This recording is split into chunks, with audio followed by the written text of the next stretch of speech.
Xin chào tất cả các bạn nha. Chào mừng các bạn đã quay trở lại với channel của mình nhé. Hôm nay có là hai món quà của cô ở bên Mỹ gửi về cho mình. Một sự rất là bất ngờ luôn. Mình nhìn thấy tên mình biết là của ai. Từ lúc mà mình đã nhận được về đến nửa đường rồi mình nghỉ ngơi mình xem mới thấy là mới biết là của cô. Đấy, cô ơi, hôm nay con nhận được món quà của cô này. Cô vẫn không thông báo cho con biết, con không biết là của cô nữa. Hôm nay một tâm sự rất là bất ngờ. Đó, bây giờ thì con sẽ bắt đầu mở nhá. Bây giờ Mỹ Tụ bắt đầu mở. Mìnhจะmời cả nhà cùng Mỹ Tụ xem nhá. Ôi, bà bắt đầu lấy món quà để mở đây cả nhà ơi.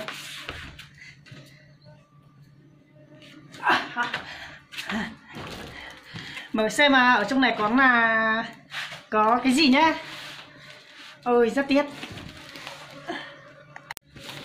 Bây giờ là bắt đầu mở cái món đầu tiên nhá cả nhà ơi.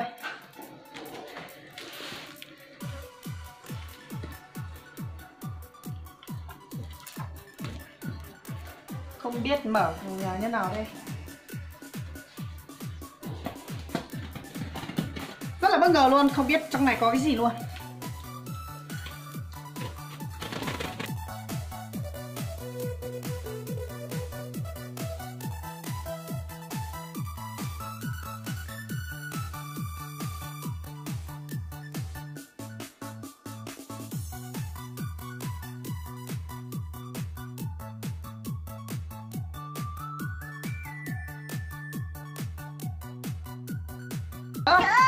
Mẹ ơi, trời ơi. Mẹ ơi. Có tính ra nhá. Ê, đừng lấy, cái gì đấy? Bánh mì khô. Ôi trời ơi, cả nhà ơi đây, nhìn nào xem này. Ôi, không biết là ở trong này có cái gì nữa. Này con, hello. Con, hello. Hai cái, hello. Một cái mẹ.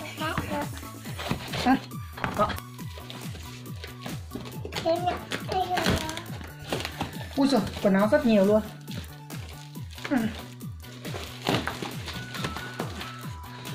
Như là cái túi này là túi gì đây?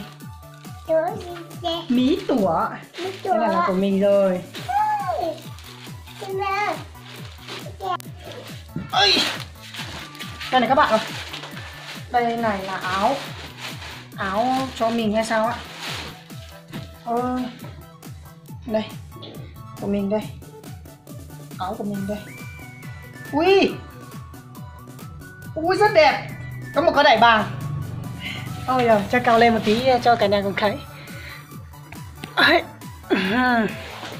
Cả nhà xem đẹp chưa? Vừa luôn. Ui rất thích. Xem lại là cái túi này này. Đây là cái cuộn này. Đây là một cái cuộn. Thử cho cả nhà cùng xem nhé. Đấy, vừa luôn. Cho vào bên này đây. Đây là quần bò. Ui giời ơi.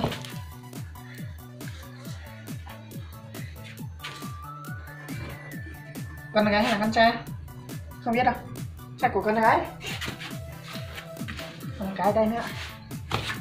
Của con gái hay là của con trai này? Chắc là của con trai. Ui giời, rất là vừa luôn. Ấy, cái quần này cho nam hay là cho nữ này? Tí điện lại cho người gửi đã. Ôi giời, cái này quần này rất là của con gái, có hoa. Đồ này của con gái hết. Ôi giời ơi, đẹp quá. Rất nhiều cái này. Cái gì đó?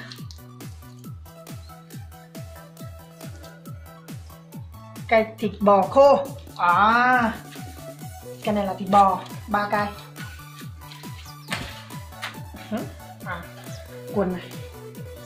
Quần quần rất nhiều, rất là nhiều quần của con gái, khá là nhiều quần, rất nhiều quần, rất nhiều. Ôi giời, hạt đống mũ. Hạt đống mũ. Wow, xem nào bao nhiêu cái nào đến đây. 1 2 3 4 5 6 6 cái. Ôi giời, để cho mình đợi, mình chỉ thử được một cái xem cho cả nhà cùng xem nhé. Một cái đầu tiên. Đẹp trai không hả? Ôi giời.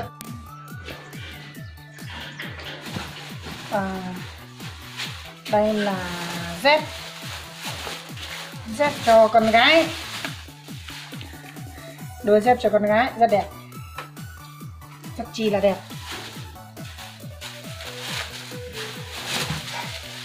Để vào bên này cái đồng hồ. Ôi giời ơi, cô này.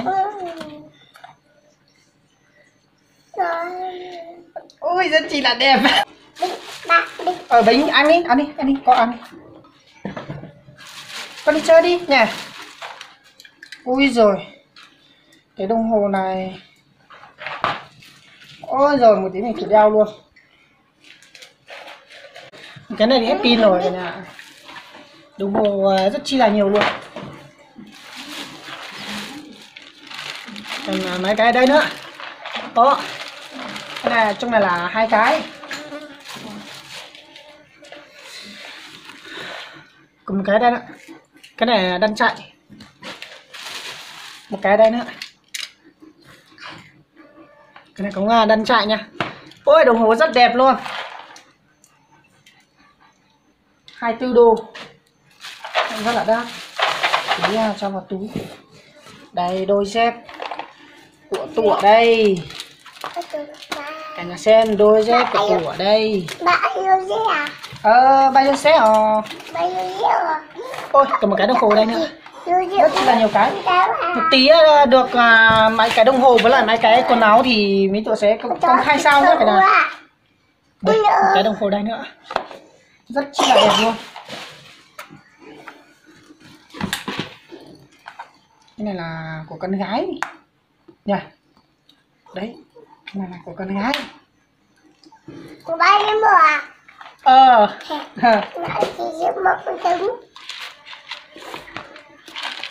Đây là mì. Con nhớ chưa? Ba. Ôi cái này là của con.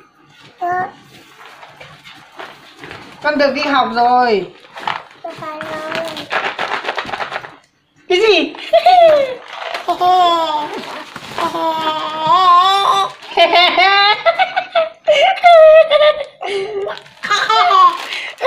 Coi chứ. Lấy không? Muốn cho bé. Đây cái này của con đấy.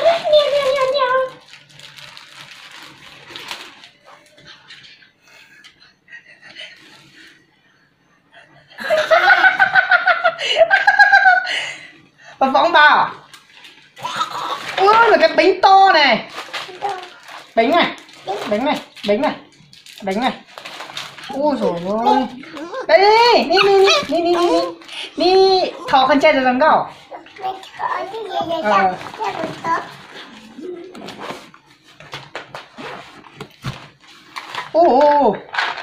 Con ơi, có con càng nhiều.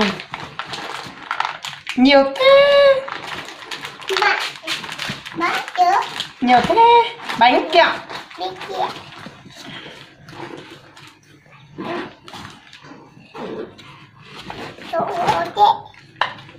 Con nhịp.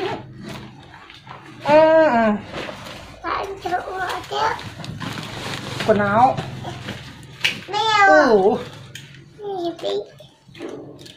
Lấy ra thử đếm nhé cả nhà ơi. Rồi thì lấy xong được. Bởi vì là ở rất sao. Đây. Này con đeo cái này đi. Con mèo. Đây là một cái quần của con gái. Trong này là một đôi giày con gái. Đây cả nhà. Đôi giày của con gái này. Đó. Đấy. mấy cái áo luôn. Có rất chi là nhiều. Xem là bao nhiêu cái. 1, 2, 3, 4, 5, 6, 7, 8, 9, 10. 10 cái ở đây rồi. Còn bao nhiêu cái ở đây nữa. Ôi xa. 1 này, 2, 3, 4, 5, 6, 7, 8, 9, 10. 20 cái. Tổng cộng là 20 cái. Sau này tựa em trai mấy tủ. Em trai tủ. Đây, khi nào mà 10 cái là của tủ, 10 cái là của bà. Tủ. À. Chỗ nào cũng là tủ này. Hang mi tua. Đây là của mình rồi. Còn mãi cái là của em trai sao ấy. Ôi rồi vẫn còn đây này. Nhiều. Nói ra là nhiều. Hạng mỹ tủ ạ. Đây là của tủ rồi. Cái này mì này. Quần của con gái này.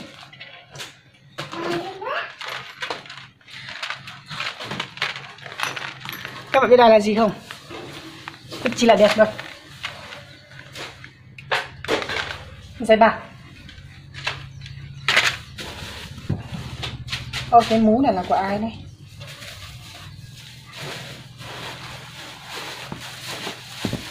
Ôi dồi ôi. Set này.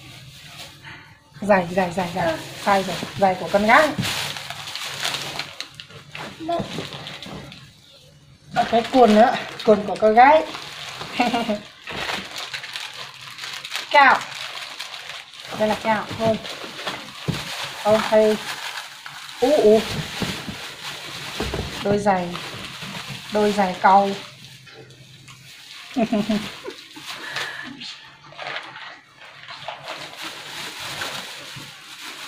Một đôi này mang ra ngoài để trên này. Còn lại một đôi này nữa. Đôi này cũng em trai tủ ạ. Đây là của em trai. Của mình ở đây rồi, nhìn thấy tên rồi. Này, đôi này của mình đây. Của tủ ở đây. Có chữ của tủ ở đây. Đó. Rất là nhiều.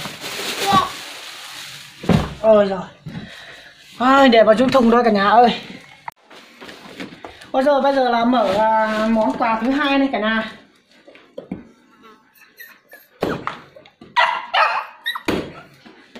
Món này là món thứ hai đây.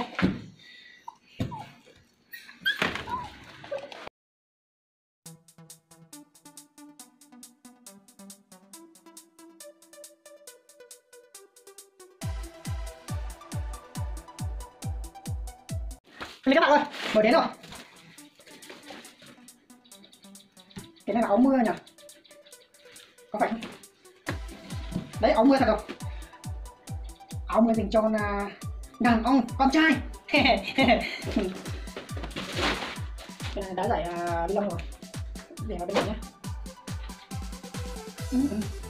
Áo của con gái, em trai tủ. Đây là em trai này. Tủ như nhau luôn này. Tủ bạn gái tủ. Trong này là mấy cái dưới này là không đọc tên rồi. Có tên đàng hoàng chứ. Đây là của tủ. Mấy tủ. Bây giờ rất chi là nhiều. Một cái bông bạch. Ui nặng thế. Đừng có xem vào. Đây là để cho con. Ui, cái túi sách này. Ui dồi, có cả khóa.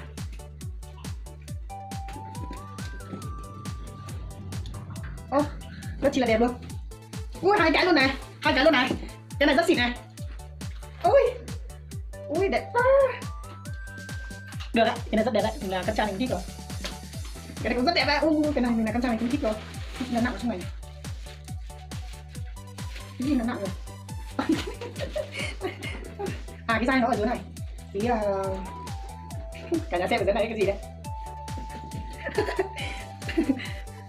Mấy cái liền luôn.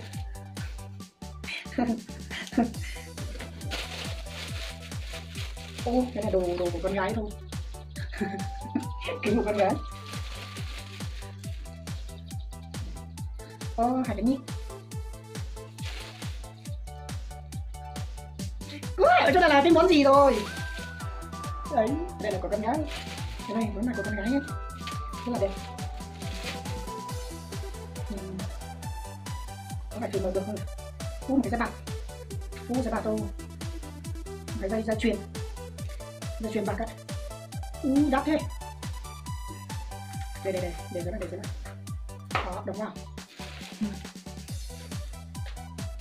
Đây là chụp cũ. Đây là chụp này. Hello con. Con này con ơi. Con đi chơi đi. Áo rất là nhiều. Cái này là cái áo. Cái quần. Chỗ này cái gì đó? Em trai tủa. Người ta có gì tè. Người ta Thằng ấy tủa. người ta có em đây.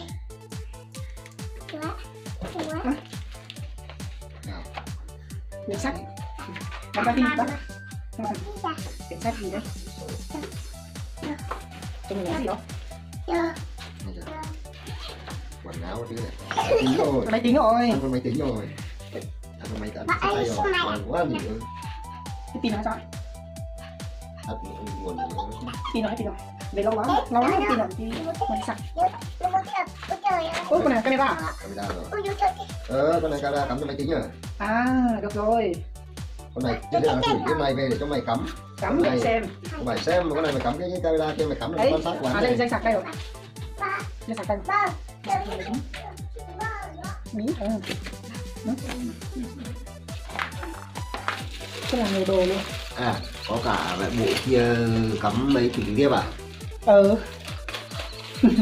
Cắm sạc cái tiếp đấy à? Cái này. Cái nào? Cái này á? Cái này là cắm ở trên này để bắn ở dưới này nó ăn này. À. Bấm đấy là để chạy đấy hả? Ui rồi rất nhiều quần áo luôn. Còn cả mũ này. Này, tên của mình rồi. Thứ nào tên nào? Tên của mình. Qua hải quan nó công nhận nó cho mang nó cho chuyển nó phải đóng tôi giá tem nó chứ. Đồ nước ngoài nhưng nó cho vận chuyển. Ôi giời, áo của gái thôi. Toàn của con gái. Cái này là thịt bò.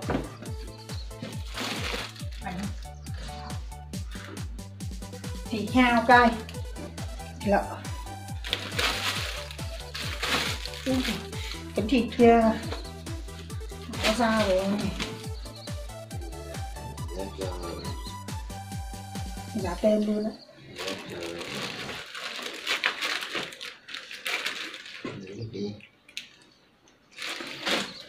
Này ra này qua. Ui dồi ôi, mấy cái túi liền à. Ui nhiều cái thế. Đã có 2 cái ở dưới này rồi, 3 cái này. 4 cái rồi, 5 cái này. 6 cái luôn. Trời ơi. Nhiều thế. 2 hồ dùng nhé. 2 hồ mày dùng nhé. Bán đồ phụ nữ. 10 cái đồng hồ luôn. 10 cái đồng hồ. Vâng. Áo, quần này. Quần này to thế. Chắc là vẫn không to đâu. To vừa. Áo khoác này. Dạo. Ôi dồi ôi. Hai cái áo nó ấm. Mũ này. Mũ đã có vừa nãy đã có 6 cái nữa rồi.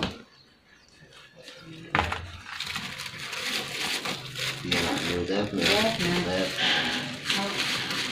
Hình như ở bên nó. Ở bên nó bớt rồi. Nhưng phải ở bên nó. Đấy. À một bên là lấy đi trước rồi.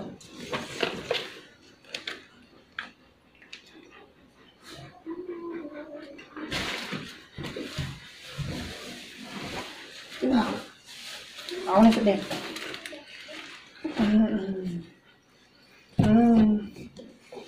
Trẻ con hay là của con gái này.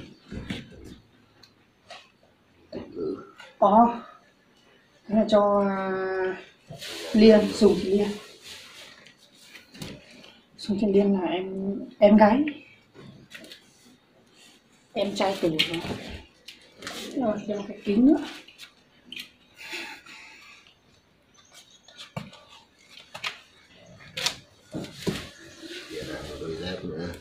Ui giời, Sô cô la, kẹo mút.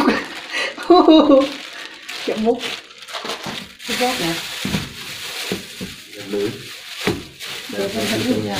đấy, đi trong nhà hết rồi. Cái áo này như tụa rồi, có cái không to đâu mà cái này ấm ấy, ấm ấy. Rồi cho cái áo dây mặc, mặc như cái áo dây ấy nhỉ. Hello Ali, hello Hello. rồi bây giờ là mình đâm mặt là hai cái áo này đó. Áo. Bây giờ là mình sẽ bye bye cả nhà và Bye bye. gặp lại cả nhà trong video sau, trong clip sau đó. Cảm ơn cô đã gửi hai thùng quà rất to và rất lớn cho con. Ơi con rất là mừng và con nhận được hai món quà đấy rất là nhiều, rất chi là nhiều. Tối hôm qua là mở rồi nhưng mà tối nay đấy đến chiều tối là đã đưa cái máy tính về cho em trai, rất mừng luôn, nhưng mà quên lại quay cho các bạn cùng xem đó. Mình sẽ đi quay ký sử của em trai dòng cho cả nhà xem cái clip sau nhá. Rồi bye bye các bạn và gặp lại các bạn trong video sau nhá. Bye bye. Bye bye.